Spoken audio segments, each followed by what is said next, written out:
Is the RV industry still bleeding out as we head into the end of 2025? Are falling sales, bloated inventory, and a surge in full-time RV living signs of a bigger collapse coming? And how is the latest government mess affecting public lands and outdoor travel? We're breaking it all down right here on Road Life Guide. This is your RV industry update for November 2025. Let's get into it. The numbers don't lie. RV sales are continuing to sink, and inventory is piling up fast. As of November 2025, retail RV sales are down 4.67% compared to this time last year. That's not quite as bad as the over 8% drop we saw in 2024, but it still signals a struggling market. At the same time, inventory levels have surged by about 16%, meaning there are more units sitting unsold on dealer lots than the market can absorb. This growing gap between supply and demand is dragging the entire industry into dangerous territory. Here's the core issue. Dealers stocked up during the post-pandemic boom, expecting the buying frenzy to last. But as interest rates climbed and inflation squeezed family budgets, consumer enthusiasm cooled fast. RVs aren't cheap, and they're not essentials. So when money gets tight, they're one of the first big-ticket items people cut from their plans. Now dealers are stuck holding too many units, and manufacturers are still trying to push more inventory out the door. That's led to a flood of discounting. Dealers are slashing prices just to make space, which sounds like good news for buyers, but it's bad news for long-term resale value. If you bought a new rig in the past 2 years, you're likely underwater on your loan. Depreciation is hitting faster and harder because the glut of inventory is lowering the value of even well-kept used models. And this isn't just a short-term blip. If supply keeps outpacing demand, manufacturers will have to hit the brakes again. We've already seen factory shutdowns and layoffs in previous slowdowns, and unless something changes fast, we're headed for a repeat. Some brands are better positioned to weather the storm, but the high-volume builders with bloated inventories are in real trouble. For shoppers, this weird market opens a few doors. You might score a deal on a leftover 2025 model, or a used trade-in if you're patient and willing to negotiate. But tread carefully. Make sure the unit you're eyeing isn't one the dealer's been sitting on for months, and check for issues that can come from long-term lot storage, like weather damage or battery problems. The RV market right now is like a boat with a slow leak. It's not sinking all at once, but it's taking on water. If supply isn't brought under control, and demand doesn't bounce back soon, we're going to see more cancellations, fewer product launches, and a lot of brands scrambling to survive. It's a buyer's market, but also a buyer beware market. Know what you're getting into, and don't assume every deal is actually a smart buy. If you're wondering where the RV market's pain is most visible, look no further than the motorhome segment, especially Class A and Class B units. While overall RV sales are down, it's the motorized rigs that are taking the hardest hit. Compared to this time last year, motorhome sales are down a steep 10.5%. That's more than double the drop in towable trailers, and it shows exactly where buyers are pulling back. The reason is pretty simple. Motorhomes are expensive. Even a modest Class B camper van can run over $100,000, and most Class A coaches easily top $200,000. With interest rates still high and gas prices staying unpredictable, buyers are hesitant to commit to those kinds of purchases. Many folks who dreamed of owning a big rig are holding back, and those who already have them are hanging on longer, instead of trading up. Class A models are getting hit especially hard. These were already niche products, popular mostly with retirees or serious full-timers. But now many of those buyers are either aging out of RVing or facing financial pressure that makes a brand new diesel pusher unrealistic. And even among buyers with the means, there's growing concern about resale value and reliability. When you spend a small fortune on a motorhome, you expect it to hold value, and right now, that's just not happening. Class B camper vans, which exploded in popularity during the pandemic, are also feeling the downturn. These rigs were seen as the perfect mix of mobility and comfort, ideal for solo travelers or couples looking to escape without the hassle of a trailer. But oversaturation, combined with skyrocketing price tags and cooling demand, has slowed that momentum. Dealers are seeing these vans sit longer on lots, and manufacturers are scaling back production accordingly. The ripple effect is already being felt. Some companies have paused or canceled new motorized models altogether. Others are quietly cutting options, simplifying floor plans, or laying off production staff. If sales don't recover soon, expect even more consolidation in the motorized space. The boom days are over, for now, and only the leanest, most efficient players are going to make it through this cycle. For buyers, this may mean more leverage at the negotiating table. But it also means you need to be even more cautious. Make sure the brand you're considering isn't at risk of disappearing, and double-check the warranty coverage. A deal on a motorhome is only a deal if the company's still around to back it up a year from now. Full-time RV living has always been a dream for some. A chance to live light, chase the seasons, and wake up wherever you want. But in 2025, the explosion in full-time RV living is no longer just about freedom or adventure. It's being driven by something a lot heavier: survival. As of this fall, over 500,000 Americans are now living full-time in RVs. That number has more than doubled since 2021. And while some of that growth still comes from lifestyle choice, a massive portion is now coming from economic necessity. Rising housing costs, stagnant wages, and the lack of affordable housing options have pushed thousands of families, couples, and individuals into RVs, not for travel, but because they have nowhere else to go. This shift has serious consequences. Most RVs aren't built for 365-day-a-year living. Even the big, expensive fifth wheels and diesel pushers aren't truly designed to be permanent homes.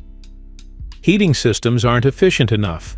Insulation isn't rated for all-weather exposure, and plumbing systems can freeze or fail under constant use.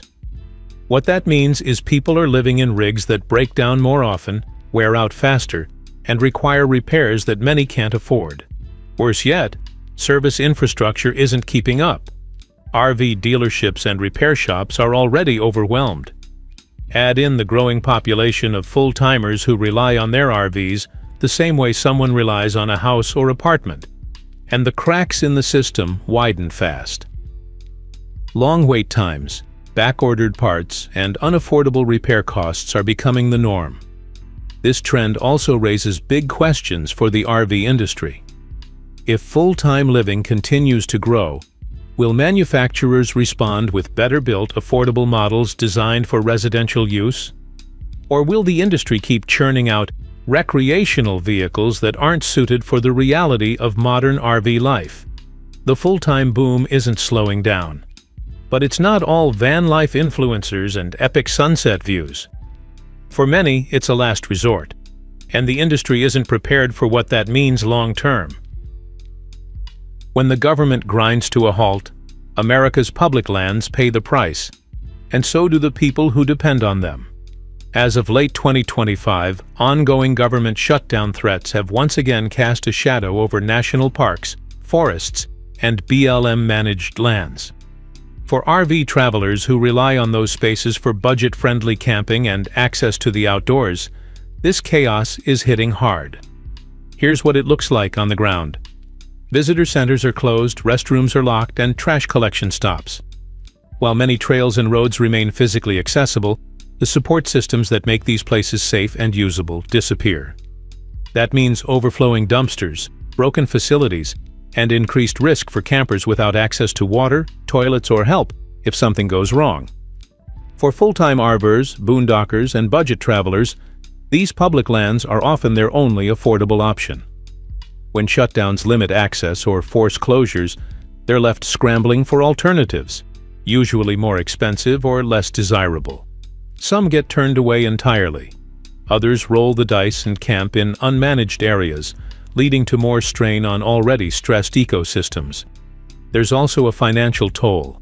It's estimated that national parks lose over $1 million per day in entry fees campground revenue, and tour permits during a shutdown. That money is critical for maintenance and staffing, and it doesn't get magically reimbursed when the government reopens.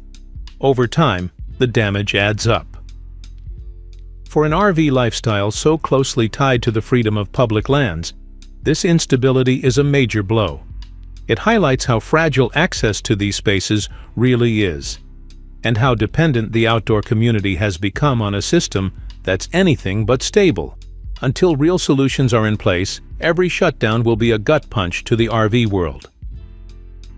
If there's one thing RV owners across the country can agree on right now, it's this. Getting your rig repaired has become a nightmare. Service delays are worse than ever. Parts are backordered for weeks or even months. And for many, the downtime is turning into a deal breaker. Whether you're a weekend warrior or a full-time traveler, the reality is clear. The RV repair system is falling behind, and it's getting worse, not better. The root of the problem is a mix of old issues and new ones. First off, demand has exploded. With over 500,000 people now living full-time in RVs, service centers are overwhelmed with not just routine maintenance, but high-urgency must-fix-now problems that come from constant use. Add in the regular seasonal repairs from traditional RV owners, and service bays are full from sunup to sundown, and still can't keep up. Parts shortages are making it all worse. Manufacturers are struggling to keep components in stock, especially for things like windows, doors, decals, and electronics. Glass, in particular, has become one of the biggest bottlenecks. Whether it's a cracked windshield or a shattered entry door, many owners are being told they'll have to wait weeks just to get the part, let alone have it installed. In the meantime, their rigs are stuck, unusable. Some dealerships and service centers are trying to fight back. One example is Bish's RV, which rolled out its RV Fix initiative to speed up repairs, even for people who didn't buy from them.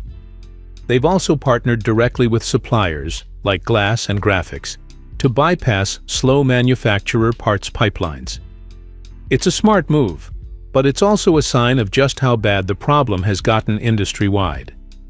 And let's be honest, the frustration isn't just about wait times.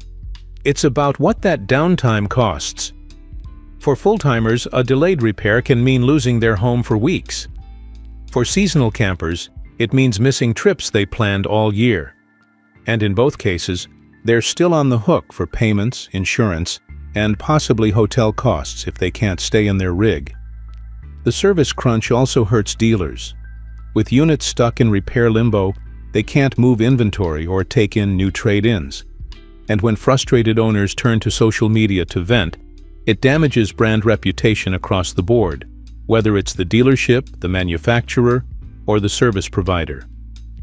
At the end of the day, RVing is supposed to be about freedom, not frustration. But right now, too many owners are trapped in service limbo, waiting on parts that may not show up until next season. Until the industry finds a way to fix its repair bottlenecks, every broken slide, cracked skylight, or fried circuit board becomes more than just an inconvenience. It becomes a serious threat to the lifestyle itself. So that's the state of the RV industry as we wrap up November 2025. Sales are down, inventories stacking up, motorhome demand is crashing, full-time RV living is rising out of necessity, and repair shops can't keep up. It's not all doom and gloom. There are still opportunities out there. But let's be honest, the industry's bleeding, and it needs a serious reset. If you're already in the RV life or thinking about jumping in, now's the time to do your homework, ask hard questions, and think long-term. This market's shifting fast, and the decisions you make now will matter in a big way a year or two down the road. If this breakdown helped you out, hit that like button, subscribe to Road Life Guide for more honest updates, and drop a comment if you've seen any of this firsthand. Until next time, stay sharp, travel smart, and I'll see you out on the road.